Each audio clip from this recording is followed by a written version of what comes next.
السلام علیکم ورحمۃ اللہ۔ اچھے بچوں، بہادر بچوں، آج ہم آپ کے لیے لائے ہیں ایک سچی کہانی۔ کہانی کا عنوان ہے جہانگیر بادشاہ کی منہ بولی بیٹی۔ ہندوستان کے چوتھے مغل بادشاہ نور الدین محمد جہانگیر کو شکار کا بہت شوق تھا۔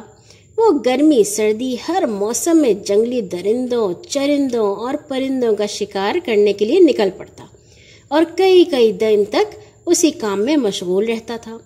ایک دفعہ کا ذکر ہے کہ جہانگیر بادشاہ سخت گرمی کے موسم میں تھوڑے سے ملازموں کو ساتھ لے کر شکار کے لیے جنگل کی طرف روانہ ہوا۔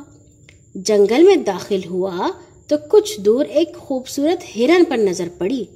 بادشاہ نے فوراً اپنا گھوڑا اس کے پیچھے ڈال دیا۔ ہرن یوں بھی بڑا تیز رفتار جانور ہے، لیکن یہ ہرن تو اس قدر تیز رفتار تھا کہ دیکھتے ہی دیکھتے چوکڑیاں بھرتا ہوا بادشاہ کی نظروں سے اوجھل ہو گیا، یعنی غائب ہو گیا۔ لیکن جہانگیر نے اس کی تلاش جاری رکھی اور جس طرف ہرن کے ملنے کا خیال ہو سکتا تھا اپنا گھوڑا اسی طرف دوڑاتا گیا، یہاں تک کہ وہ اپنے ساتھیوں سے بچھڑ گیا۔ اس نے ہرن کو بہتیرا تلاش کیا اور اپنے ساتھیوں کو بھی بار بار آوازیں دی، لیکن نہ ہرن ملا اور نہ کسی ساتھی نے اس کی آواز سنی۔ اس وقت دوپہر ہو چکی تھی، آسمان سے آگ برس رہی تھی، جانور جھاڑیوں میں دبکے ہوئے تھے اور پرندے گھونسلوں میں منہ چھپائے بیٹھے تھے۔ بادشاہ کا پیاس کے مارے برا حال تھا، لیکن ساتھیوں اور پانی کا دور دور تک پتہ نہ تھا۔ کبھی ایک طرف جاتا، کبھی دوسری طرف۔ قریب ہی ریت کا ایک ٹیلا تھا، اس پر چڑھ کر چاروں طرف نظر دوڑائی تو بہت دور کچھ ہریالی نظر آئی۔ گھوڑے کو ایڑ لگائی اور سیدھا اس طرف کا رخ کیا۔ قریب پہنچا تو یہ دیکھ کر جان میں جان آئی کہ درختوں کے ایک چھوٹے سے جھنڈ کے قریب ایک بہت بڑا برگد کا درخت ہے، جس کے سائے میں ایک چھوٹا سا مکان ہے اور اس کے دروازے پر ایک خوبصورت اور کم سن یعنی کم عمر لڑکی کھڑی ہے۔ پاس ہی چند کیاریوں میں طرح طرح کے پھول کھلے ہوئے ہیں اور قسم قسم کی سبزیاں بوئی ہوئی ہیں۔ بادشاہ نے اس بھولی بھالی لڑکی سے کہا، بیٹی، میں ایک مسافر ہوں اور راستہ بھٹک کر ادھر آ گیا ہوں۔ اس وقت پیاس کے مارے میرا برا حال ہے، کیا تم تھوڑا سا پانی مجھے پلا سکتی ہو؟ لڑکی بادشاہ کو دیکھ کر شرما گئی اور آنکھیں نیچی کر کے کہا، میں سمجھ گئی، آپ مسافر ہیں کیونکہ آپ کے سارے لباس پر گرد پڑی ہوئی ہے اور آپ بہت تھکے ہوئے معلوم ہوتے ہیں۔ آپ گھوڑے سے اتر کر کچھ دیر آرام کیجیے، میں ابھی پانی لاتی ہوں۔ بادشاہ نے گھوڑے کو درخت سے باندھ دیا اور مکان کے باہر پڑی ہوئی لکڑی کی ایک چوکی پر بیٹھ گیا اور لڑکی اندر گئی اور تھالی میں جو کی 2 روٹیاں، کچھ ترکاری اور پیتل کے پیالے میں پانی لے کر باہر آئی۔ روٹیاں اور سبزی چوکی پر رکھ کر بولی، آپ ذرا منہ ہاتھ دھو لیجیے، اس طرح تھکاوٹ دور ہو جائے گی۔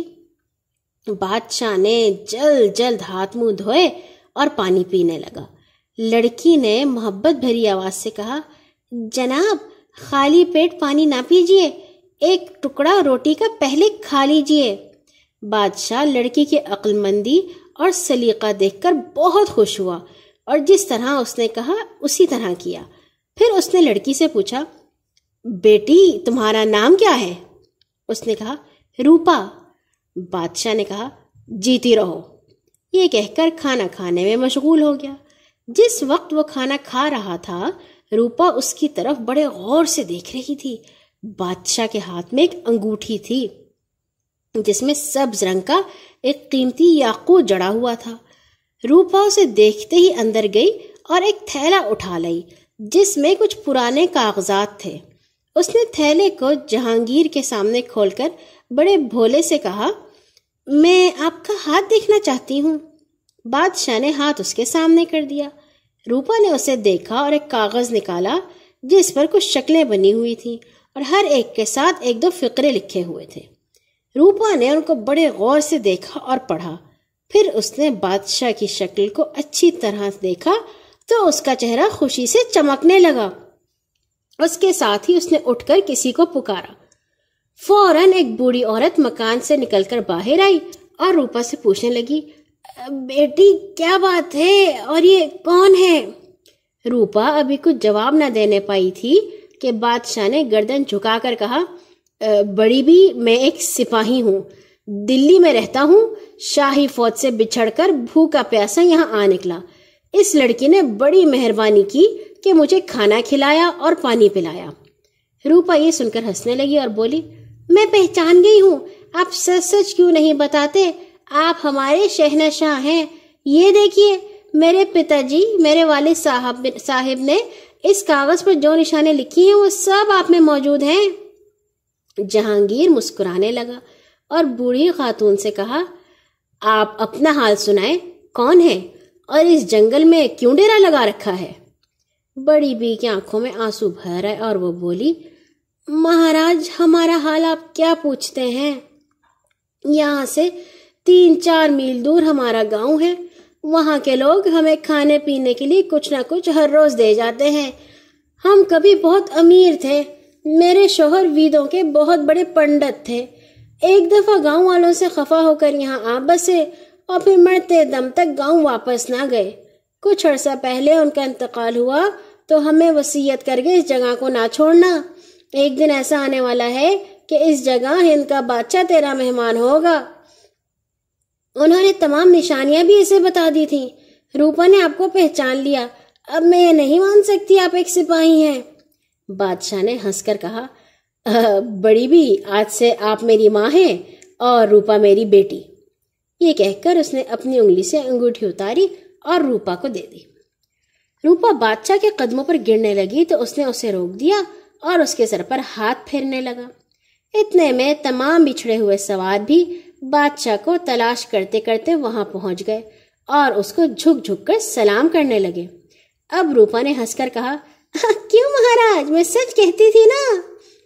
جہانگیر نے کہا، ہاں بیٹی، بے شک یہ سچ ہے کہ میں ہندوستان کا بادشاہ ہوں۔ اس کے بعد جہانگیر بوڑھی خاتون اور روپا کو اپنے ساتھ دلی لے گیا۔ ملکہ نور جہاں روپا کی عقل مندی اور ہنر کو دیکھ کر بہت خوش ہوئی اور دونوں ماں بیٹی کو شاہی محل میں نہایت عزت سے ٹھہرایا۔ کچھ عرصے کے بعد جہانگیر نے ایک شریف اور امیر برہمن نوجوان سے اس کی شادی کر دی۔ بادشاہ نے اس شادی پر لاکھوں روپے خرچ کر دیے اور جب اپنی منہ بولی بیٹی کو رخصت کیا تو کئی لاکھ روپے نقد بھی دیے اور ایک ریاست تالی کوٹا بھی اس کو بخش دی، جہاں اس کی اولاد صدیوں تک حکومت کرتی رہی۔